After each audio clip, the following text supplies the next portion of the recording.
All right, so let's read the first question, number 20. The sample size is 24. Sigma is equal to 6.43, and the original population is normally distributed. So in order for us to do a hypothesis test about a mean, we have to figure out are our conditions met. And our conditions is either that n is greater than 30 or we have a normal population. So that's the first thing we're going to check. It only has to be one. Sometimes it's both of them. So over here we have a sample size of 24 and a normal distribution. So is either one of those conditions met? Yes. So now we're going to keep looking and we're going to say, is there sigma? Is sigma known or not? Do we know the population standard deviation or not? So in this case it says sigma is 6.43. So we know the population standard deviation. Therefore, are we going to use the Z or the t-test? So yes, conditions are met, and we're going to use a Z-test. Question, Adam? Does it mean that n equals greater than 30? It's an or. Oh. So no, the sample size is not greater than 30, but it states that the population is normally distributed. So one of those conditions is met. It doesn't have to have both of them.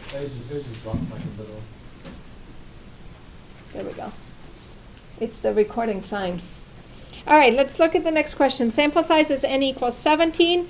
Sigma is not known, and the original population is normally distributed. So is our sample size either greater than 30, or is it a normal population? Normal population. So are our conditions met? Yes. It says sigma is not known, therefore we're going to use what? We're going to use a t-test. And then the last one is a sample size of 53. Sigma is 14.2, and the original population is not normally distributed. So do we have a sample size large enough or a normal population? Yes. Do we know sigma? Yes. Therefore, it's a Z-test. Excellent. So this is to start our section over here. Now we're going to do a whole test. So depending on whether we know sigma or not, we're going to have a t-test or a z-test.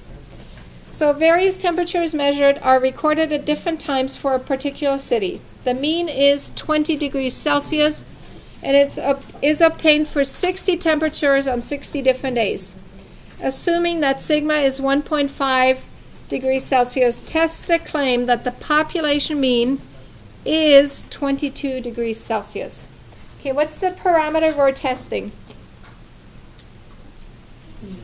The mean, right? And what is the population mean? What's the symbol for that?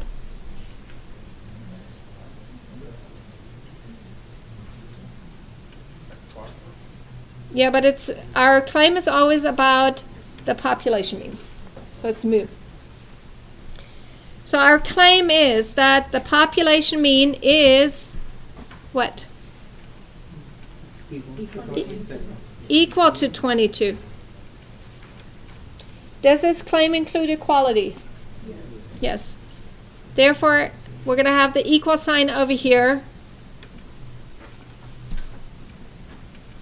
What's the alternate claim?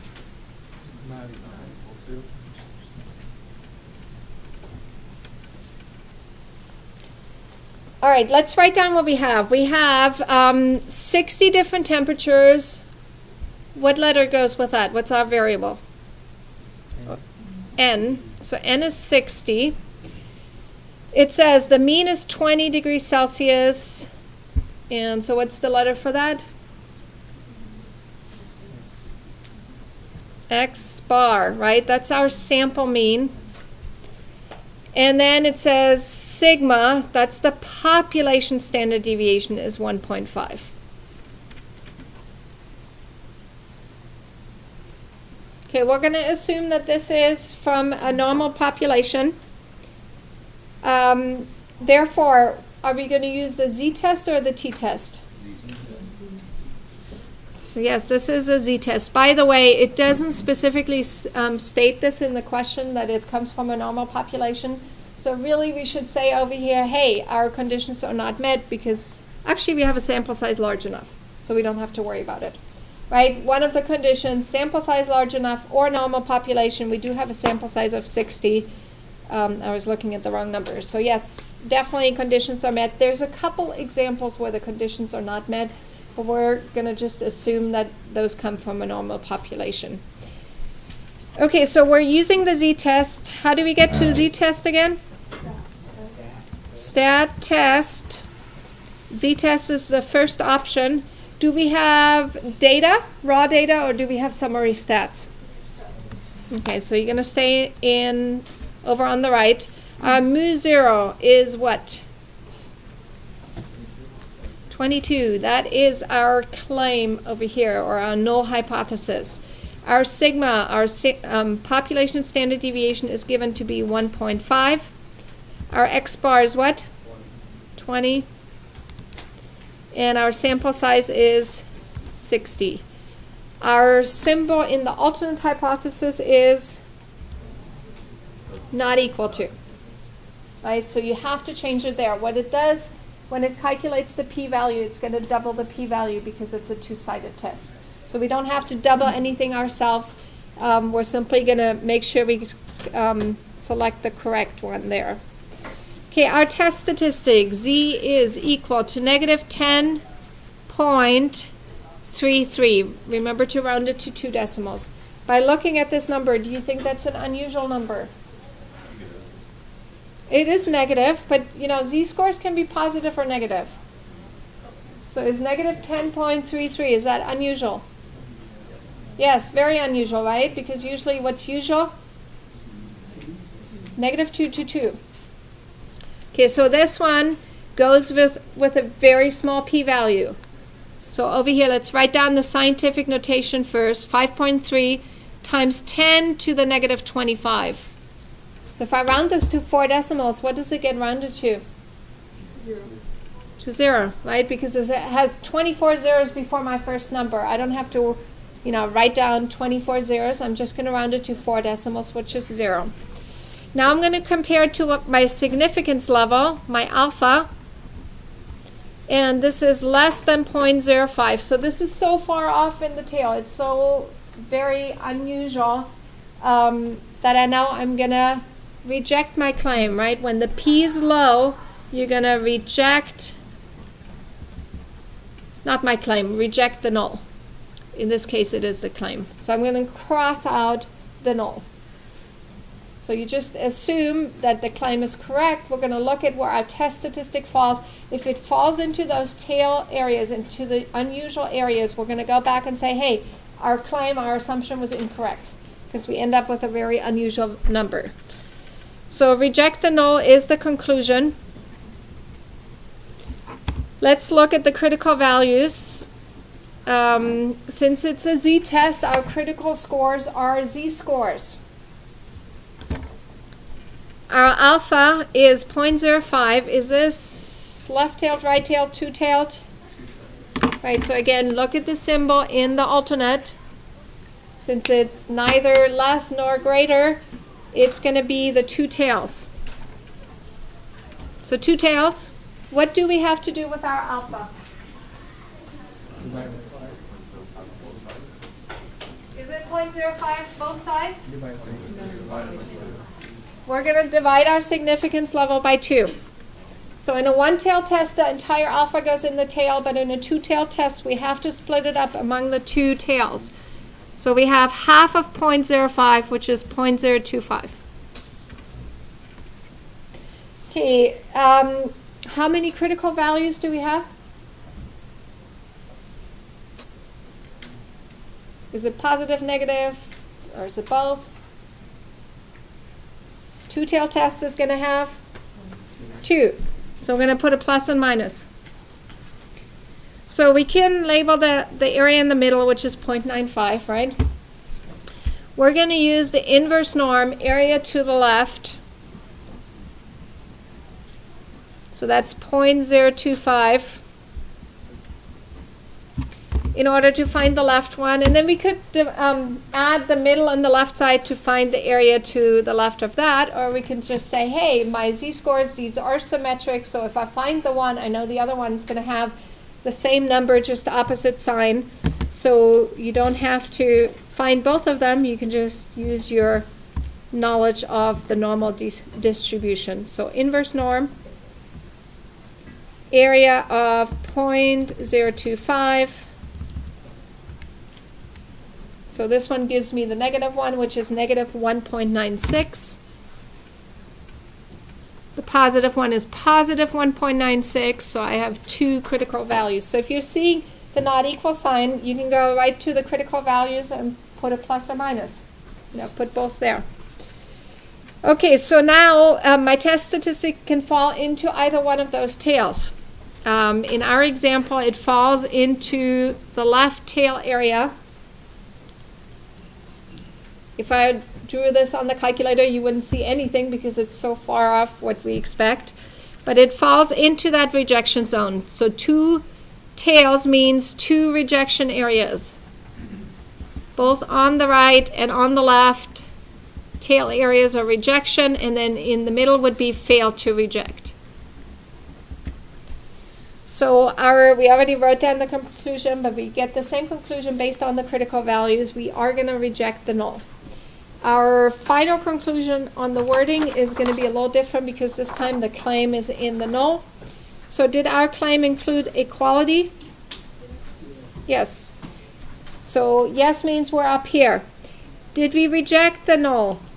Yes. So we're up here, first one. There's sufficient evidence to warrant rejection of the claim that. So we're simply going to copy that down and then write down in our own words what the claim is. So there is sufficient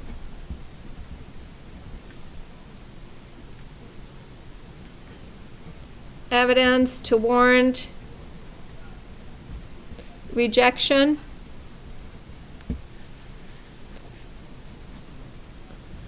of the claim. What was the claim?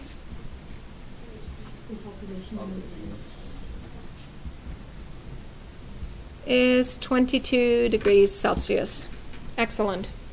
Okay, so make sure on your exam you're going to write down, when you're using a z-test, you have to write this down, whether it's z-test or t-test. This is, showing your work. For the critical values, I do want to see a curve over here. So normal problem, we always draw curves. All right, let's move on to the 3 questions on the bottom. We're going to determine whether the hypothesis test involves a sampling distribution of means that is a normal distribution, student T, or neither.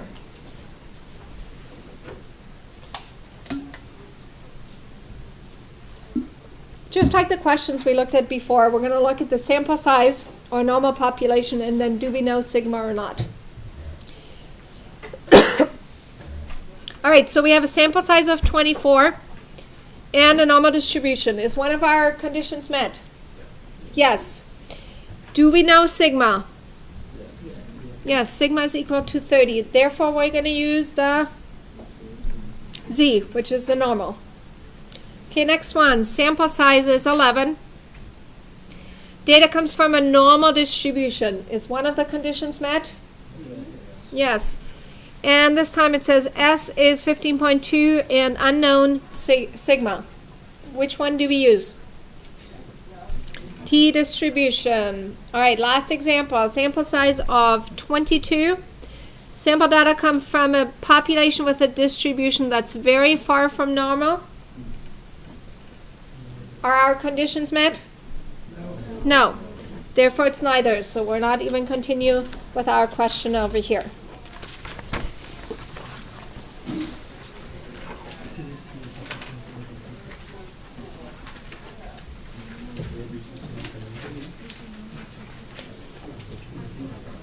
Okay, for number 27, we're now putting it all together, so we have to check. We're looking at the mean over here, but do we use a z-test or a t-test? So we're going to have to look through the wording. If most of the times, if we have the sample mean and the sample standard deviation given, it's just going to say, hey, here's your sample and here's the mean and the standard deviation. If it has the population standard deviation, it has to very clearly state it. So if it doesn't state somewhere in there that we know the population standard deviation or we know what sigma is, then most likely we don't, and that means we're going to use the t instead of the z. So test the claim that the mean lifetime of car engines of a particular type is greater than 220,000 miles. So here must be a Volvo or some good car. Sample data is summarized as n is 23, x bar is 226,450, and s is 11,500. Use the significance level of 0.01. So we're going to rewrite that. Our sample size is 23. X bar is 226,450. And S is 11,500. Okay, so X bar is our sample mean. S is our sample standard deviation. So do we know sigma or not? We don't. Okay, so sigma is unknown. Therefore, we're going to use a t-test. And by the way, over here it says, assume that a simple random sample has been selected from a normally distributed population. So even though our sample size is not big enough, we do have that condition met in this example over here. So the claim, what is the claim? The mean lifetime of a car engine of a particular type is greater than 220,000 miles. So this is about the mean, the population mean. What's the symbol for the population mean? Mu. So mu is greater than 220,000 miles. Does this include equality? No. Therefore, where are we going to put it? Alternate. So it's going to go right here. Remember to write down the parameter, correct symbol, and the number. The null hypothesis is the same parameter, same number, but this time we're going to put an equal sign. So I don't want to see anything other than an equal sign in the null hypothesis. Okay, so we said t-test. So we're going to go straight to the calculator over here. If you want, on your own, you can actually calculate the test statistic over here. You can go x bar, we don't know sigma, so x bar minus mu divided by the standard deviation and divide that by the square root of n, just for the fun of it. But because we have our test coming up and we still have to, go through a couple more questions, we're going to skip that part, go straight to the calculator, which is what I want you guys to do anyway. I usually like to go over one example just so you understand, what we're doing. Really, we're taking our sample mean and we're going to standardize that to a score. So that's going to be converted to a t-score in this example. Then we look at, is that t-score, is it unusual or not, right? And then the thresholds, it's going to be, is it greater than 2, less than -2? But those thresholds change a little bit according to what our alpha is, right? So, but our overall, we first look at the number and say, hey, is it far greater than 2? Is it far less than 2? Then we automatically know our conclusion. If it's close to that, it's gonna depend on our alpha. So let's go to stat, test. Second option is t-test. The first, data is when you have a list of numbers and we have to calculate our summary statistics ourselves. We would put our data into a list. But in our example, we have summary stats, so you always want to highlight that second option over here. Mu0, this is our population mean. That's our claim. What did I do? I wrote a P instead of a mu. Here you go. Sorry about that. Our parameter is mu, not P. We've moved on from proportions. Sometimes when you write it wrong and now you're gonna, look at your calculator and say, hey, I'm looking for mu0, and you look back at your P, you say, oh, maybe I should have written that as a mu instead of a P, right? Different ways you can catch those little mistakes. Okay, what is mu0? It's whatever the number is in our null hypothesis, right? 220,000. What is the x bar? What is our S of x? Right, there's again, do we have an S or do we have a sigma? Are we in the right test? What's our sample size? What's our alternate symbol? Greater than? Then let's go calculate. Over here, our test statistic is rounded to how many decimals for t? 3. So 2.689, that gets rounded up to 2.69. And we can put the 0, or we can actually leave it out over here. Okay, if you don't remember the rounding rule, just look at your table, like the t and the chi-square table. All the numbers are rounded to 3 decimals. P-value is the next number, that's the p over here, that's 0.0067.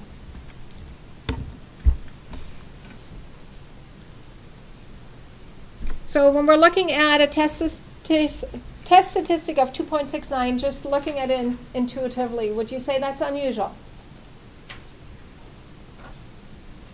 2.69. Is it unusual or usual?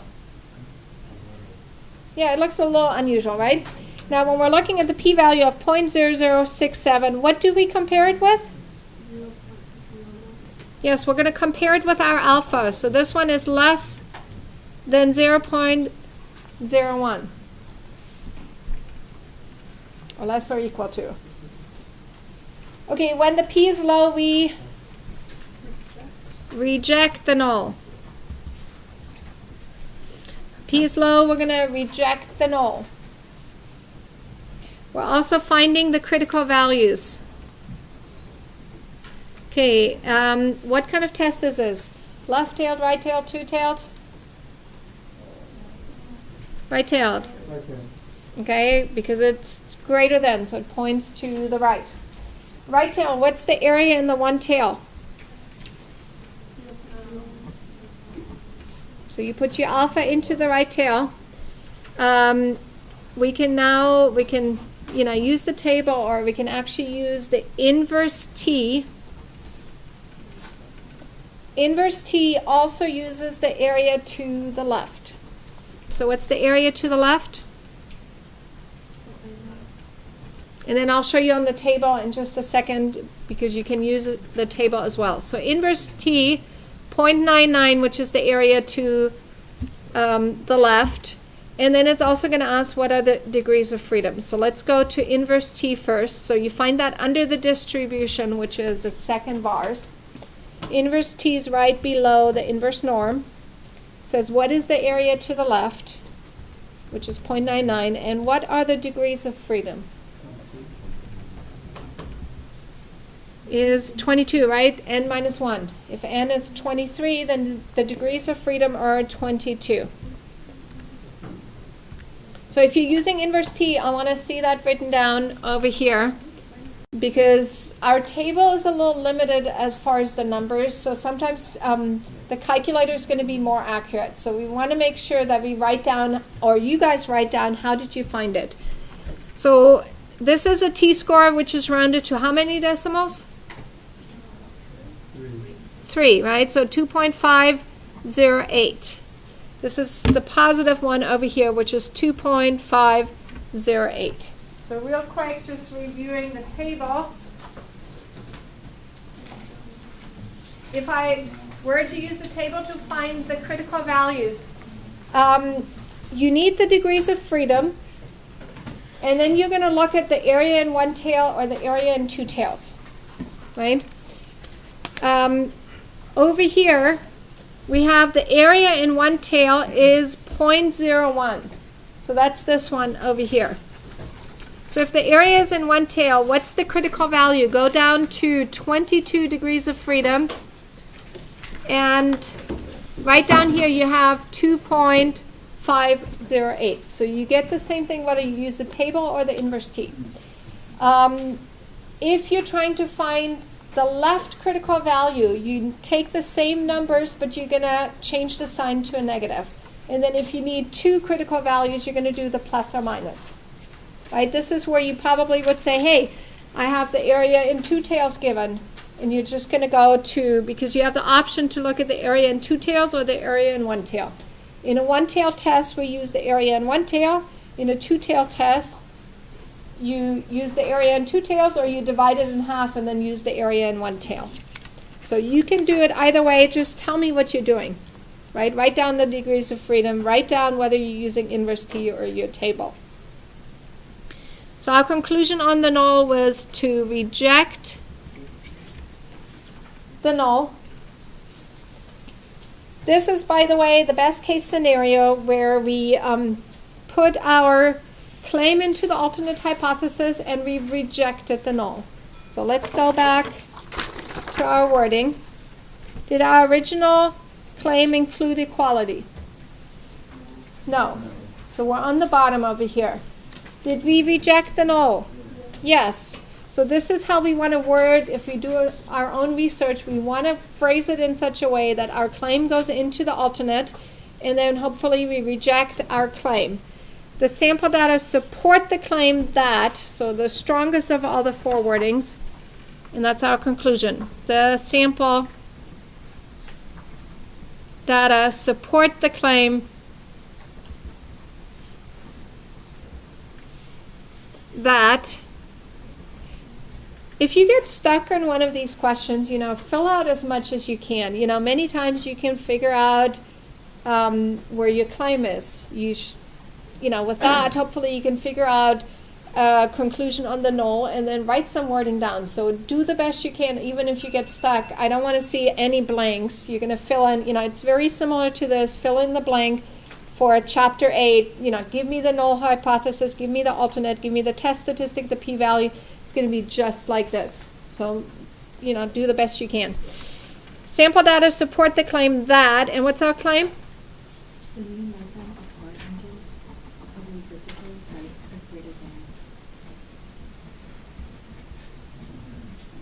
Engines of this type greater than 220,000 miles. A lot of miles. All right, so we're going to find critical values based on the given information. So our null hypothesis is that sigma is equal to 8.0. Our sample size is equal to 10, and our alpha is 0.01. So when we first labeled the chi-square distribution, we did it for the two-tail tests, but because it was for the confidence interval. So now we're going to have to look. So critical values over here. So the chi-square is right skewed. It starts at 0 because all the standard deviations are going to be at least 0 or greater values. So there's no symmetry like we have with the t and the normal distribution. So we have a right skewed distribution. We're going to have to look at our alpha and look at, is it two-tailed, is it one-tailed? And all we have given over here is our null hypothesis, which I assume that is our claim. So what would be our alternate hypothesis if our claim is in the null? Not equal to. So since we have the not equal to, we have a two-tailed test. So we're going to have two numbers. They're not going to be plus or minus. They're both going to be plus. So we look at what is our area in each tail first. So since it's two-tailed, we're going to have to divide this by 2 to get the area in each tail. So there's 0.005 in each tail. Chi-square uses the area to the right. So we're going to first find that right critical value, and then we're going to find the left one. So the right, and let's actually write down the degrees of freedom, which is n-1 or 9. So the right critical value over here is an area of 0.005 to the right. That is the very last column. Go down to 9 degrees of freedom. So what's that right critical value? Okay. The left chi-square value has our middle area, which is how much? The two tails have 1%. My middle is 0.99. So this left one actually has 0.995 to the right, which is the first column. So go down to 9 degrees of freedom. And so the critical value there is 1.735. So this is option C. So when it's two-tailed, it's the same labeling we did in chapter 7. But now, as we look at some of the other examples that are one-tailed, we can't rely on those percentages we put on for chapter 7. So let's look at 31. 31 says the sigma is greater than 3.5. That is our alternate hypothesis. Therefore, what kind of test is it?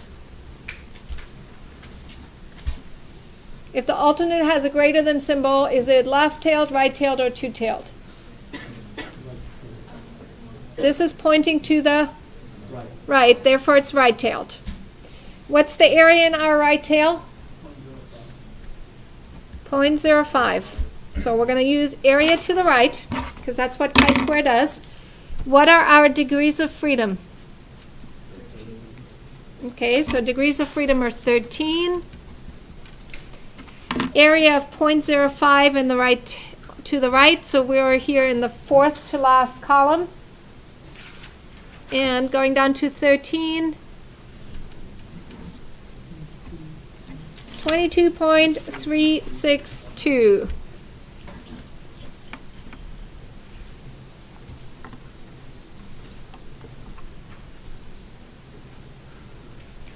All right, how about the next example? It says sigma is less than.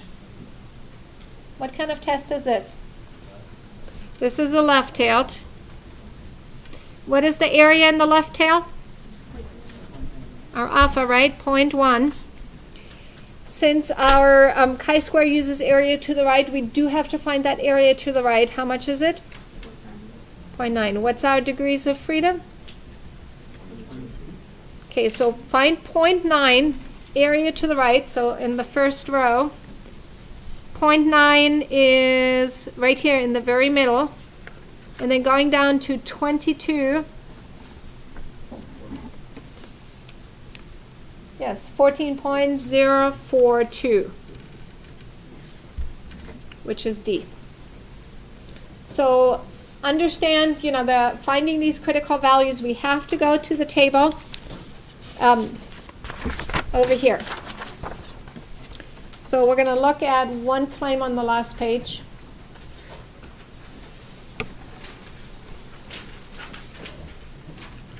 So let's do a whole hypothesis test for the standard deviation.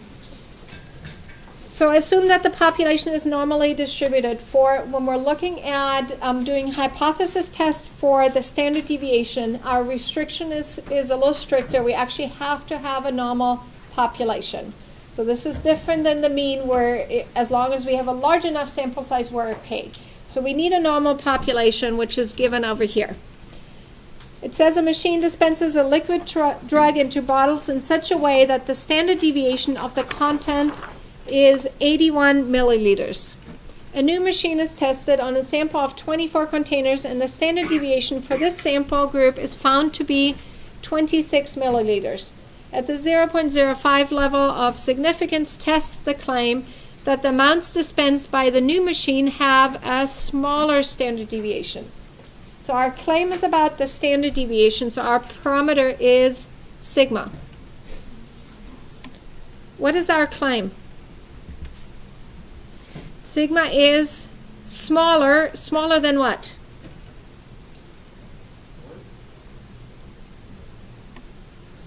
Okay, let's look at all the other things that are given, right? We have a machine that has a population standard deviation of 81, right? We have a new machine which has 24 tested. That's our sample size. For this sample, they have sample standard deviation of 26 milliliters. And our alpha is 0.05. We say this new machine has a standard deviation less than the old machine. So what's the claim? Sigma is less than the standard deviation of the old machine, which is 81. Okay, does this claim have an equal sign? No. Therefore, it's going to go into the alternate.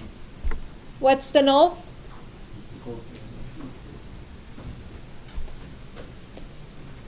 Okay, now we have to calculate our test statistic. So our test statistic, let's go to the formula sheet over here. It says our test statistic we find by multiplying n minus 1 times the sample standard deviation squared divided by the population standard deviation squared. So our sample standard deviation was given to be 26. What's the population standard deviation we're going to use to find the test statistic? What number are we going to put in for sigma? 81. It's the number from our null hypothesis over here.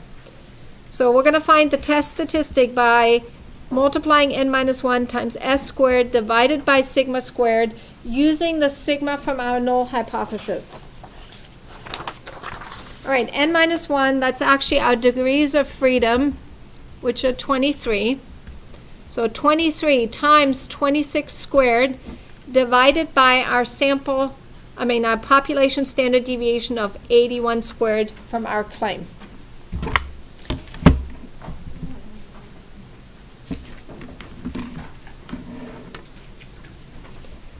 Okay, so let's multiply 23 times 26 squared and divide it by 81 squared.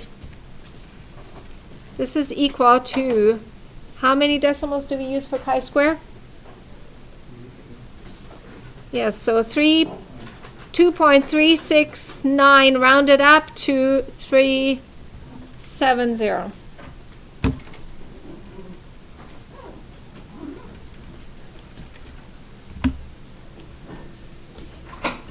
Okay, how do we find the p-value? This is actually one where we have to, look at our test statistic. Our p-value is the area to the left. If this was a normal distribution, what would we use? Euler's norm to find critical values, but we're actually finding p-values now. So it's the other one. Normal CDF, right? If it was a t-score, we would use something similar called t-CDF, okay? For chi-square, there is something on our calculator which we can use. It's the chi-square CDF.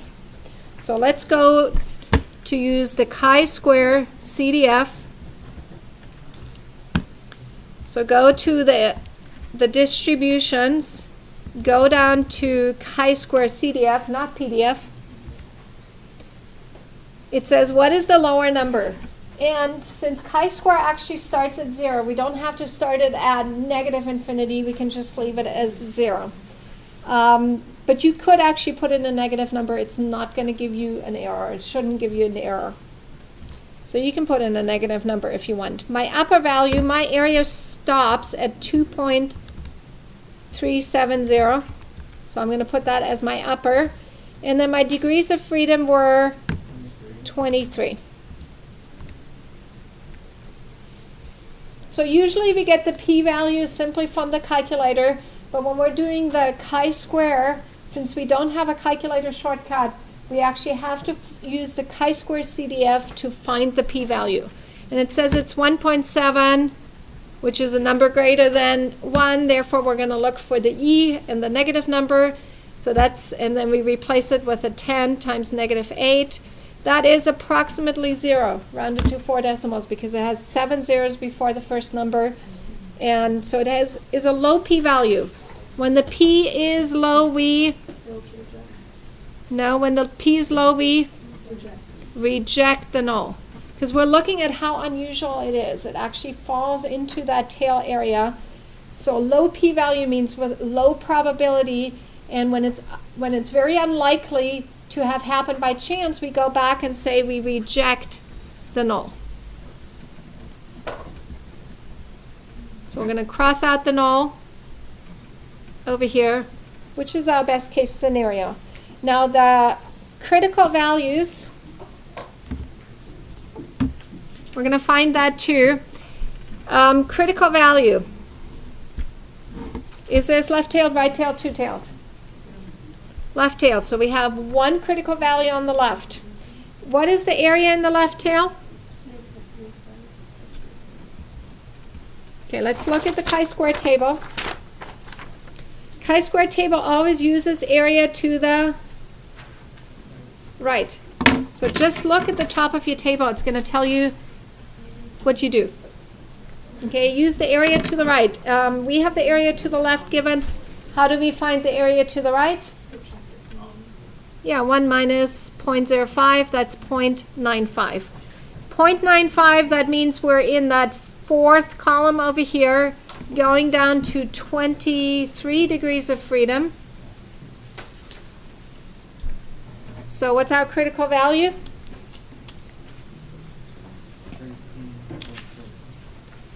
13.091. Okay, so over here, when we have two critical values, these are both going to be positive numbers, or as are, like, if we just have one, because chi-square values are always positive. So if our critical area starts at 13.091, then my test statistic falls into that rejection zone. Same conclusion. So the only thing we had to do is we had to do one additional step to find the p-value by using the chi-square CDF and the area. Okay, so our conclusion on the claim, last thing. Did our original claim include equality? No. Did we reject the null? Yes, this is the best case scenario where we put the claim into the alternate and we rejected the null. Over here, the sample data support the claim. So the strongest one of the wordings.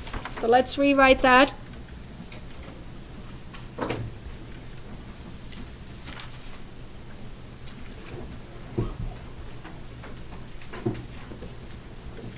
That, what's the claim? The new machine have a smaller standard.